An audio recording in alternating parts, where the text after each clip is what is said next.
Get ready for what is sure to be the year's most polarizing Nintendo Switch Online update. Just in time for spring, Nintendo will be adding a bunch of war-themed strategy games to their subscription service on March 28th. I'm talking about Nobunaga's Ambition, Lord of Darkness, Uncharted Waters New Horizons, and Romance of the Three Kingdoms 4 Wall of Fire. Yeah, that's a whole lot of Koei, but the question still remains. Are any of these games actually worth playing? To answer that question, I decided to flip through the pages of Nintendo Power, GamePro, Fusion, and more classic magazines to see what the critics said back when these games first came out. Oh, I sure hope you're planning 3 steps ahead, because this is going to be a very strategic episode of Nintendo Switch Online Review Crew.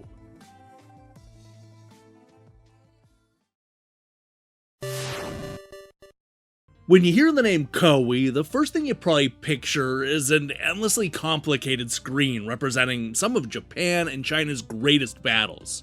And while that certainly made up a lot of their releases in the early days, there were a few that actually bucked that trend and looked west for story ideas. One of the most popular examples of this is Uncharted Waters, the 1990 role-playing game where 15th century explorers set sail for adventure in an attempt to create trade routes and discover unconquered lands far from home. Now, 3 years after dipping their toes into the Uncharted Waters, Koei released New Horizons, a sequel that takes us to the early part of the 16th century and has a new cast of characters, including the son of Duke Leon Franco from the first game. Of the two, it's definitely easier to get into the sequel, but what did the critics say? With no reviews from Electronic Gaming Monthly, we really are in uncharted waters in this episode. In that case, let's just go ahead and start at the bottom of the scale and work our way up. The lowest score comes from Game Players, a magazine that had something of a love-hate relationship with Koei. Giving it a 35%, they argued that the problem is that the game isn't much fun. The game's premise is set up automatically. When you set sail, an auto-sail option does it for you. The dialogue between the characters is long and drawn out, and when it tries to be funny, it isn't. An RPG doesn't need good graphics to be a good game, but these graphics are atrocious. Don't stow away on this ship. Stay home and suck on a lime. Now, for what it's worth, Game Players was the outlier here, with all of the other magazines giving the game much higher scores. See, the second lowest score came from Superplay, who gave it a far more acceptable 62%. Nintendo Power went a bit higher, going with a 3.8 out of 5, and praising the high seas adventure, riches, and piracy. Great theme! They liked the battery-backed up memory RPG and strategy gaming, and called it very deep, and we're not just talking about the ocean here. However, they argued that some dialogue sequences seem endless. The graphics leave something to be desired, and the menu control is not always intuitive, making patience and the manual a must. Now, there's a real battle when it comes to the highest score, with GamePro giving the role-playing game a strong score of 4 out of 5. However, it's the rebooted version of Electronic Games that went the highest, which actually makes some sense because they were targeting a slightly older audience. Giving it a B+, John Wesley Hardin explained that graphically, New Horizons doesn't break any new ground. Everything is serviceable, and in a game like this, graphics aren't the point anyway. The music gets tedious after a while, and there's no way to turn it off, say turning the volume down. Apart from the sometimes opaque interface and a bit of repetitive dialogue, New Horizons is a deep game that offers many hours of challenging gameplay. Cast off landlubbers and head for New Horizons. Look, while it may be easier to get into New Horizons than some of Koei's other long-running games, that didn't make it any less polarizing. With an overall average score of 68%, the reviews suggest that this won't be for everybody. I say give it a try, but keep in mind that these high seas are filled with nothing but long conversations.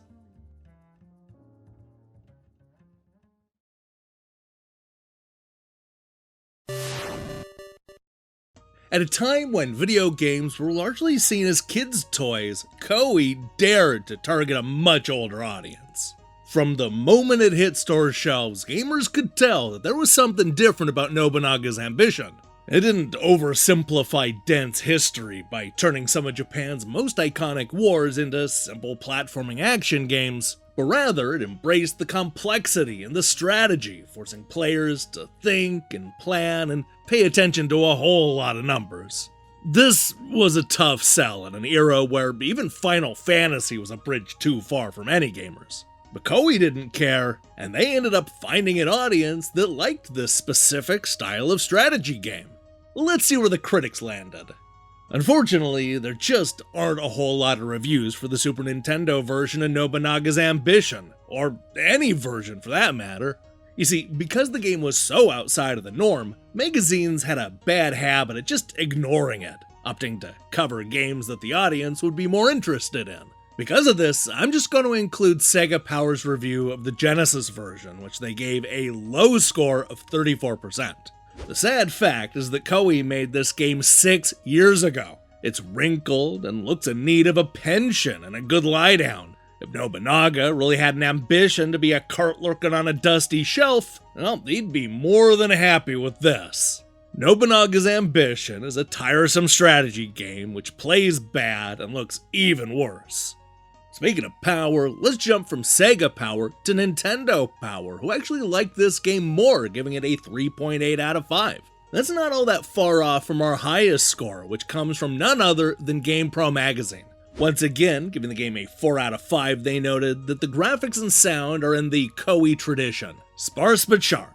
However, Nobunaga's contains even less animations and fewer graphics than usual. The sounds are similarly lean, dominated by crystal clear but repetitive Asian-sounding music.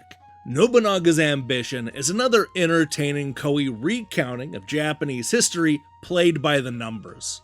That's right, it may look like crap, but at least it has Asian-sounding music. Look, this is a game for a very specific type of player, and Sega Power wasn't exactly wrong when they pointed out that it was long in the tooth. Maybe things will be different with the sequel.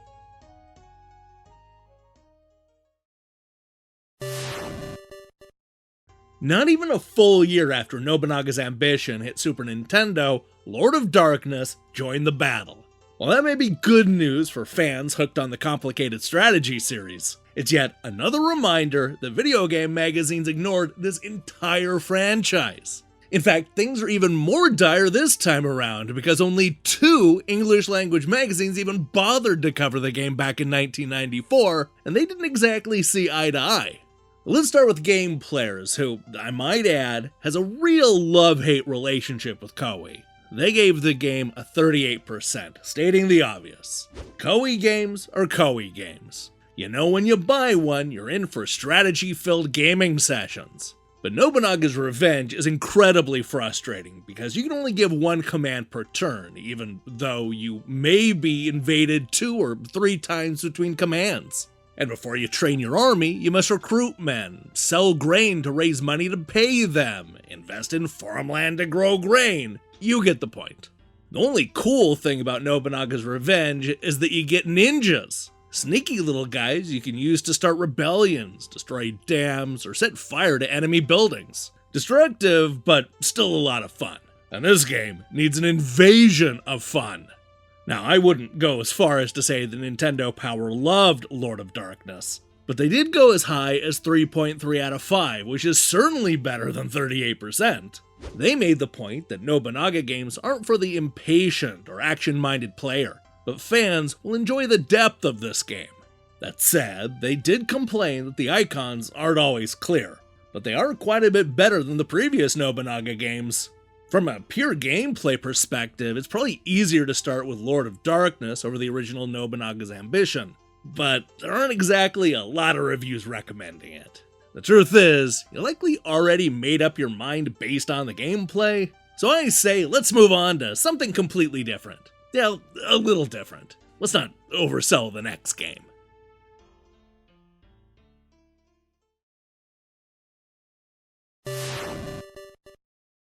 While the critics may have largely ignored the Nobunaga franchise, the same cannot be said about Romance of the Three Kingdoms.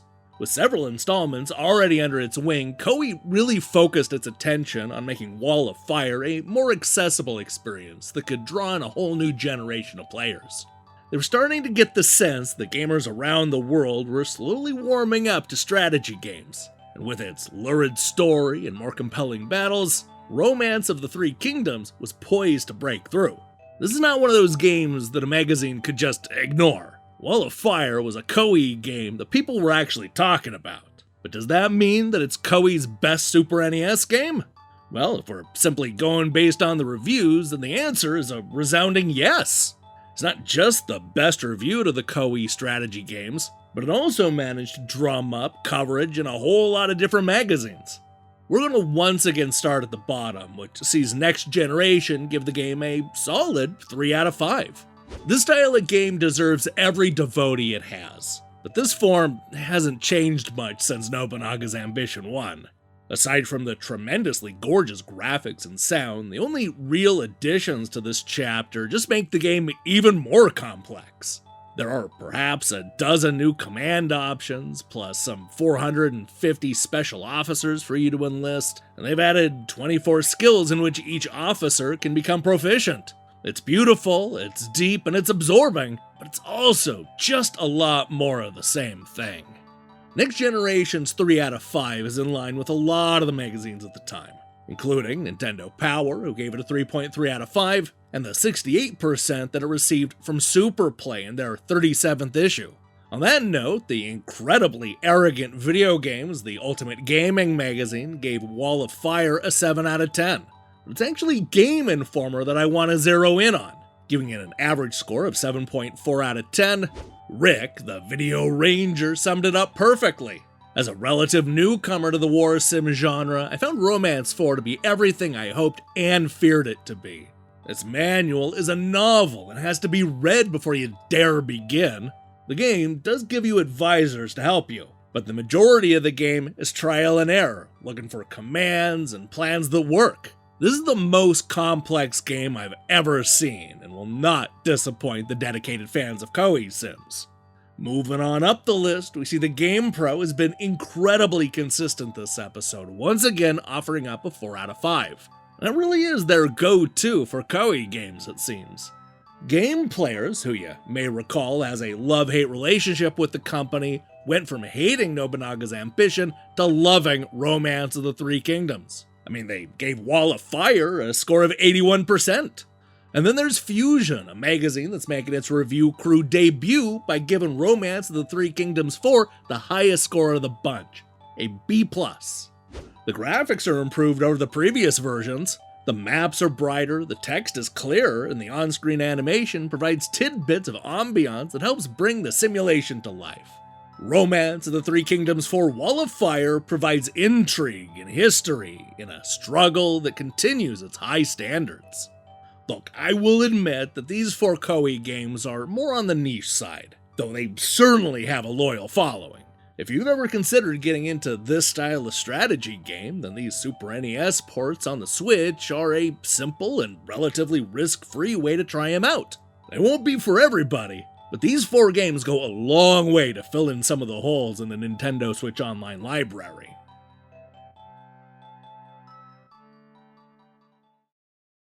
Hey, thanks for watching me break down these classic reviews. If you liked what you saw here, then you should know that we post episodes just like this whenever classic games get added to modern consoles. We have a whole playlist full of these reviews. So, give it a binge when you're waiting for the pizza to be delivered. Now, here's the question I have for you. What's your favorite war game? It doesn't have to be a real war, or even modern. There are all kinds of wars out there. Let me see your picks in the comments below. In other news, we're going to be back next week with more stuff, including some of those reviews that I couldn't get to this week.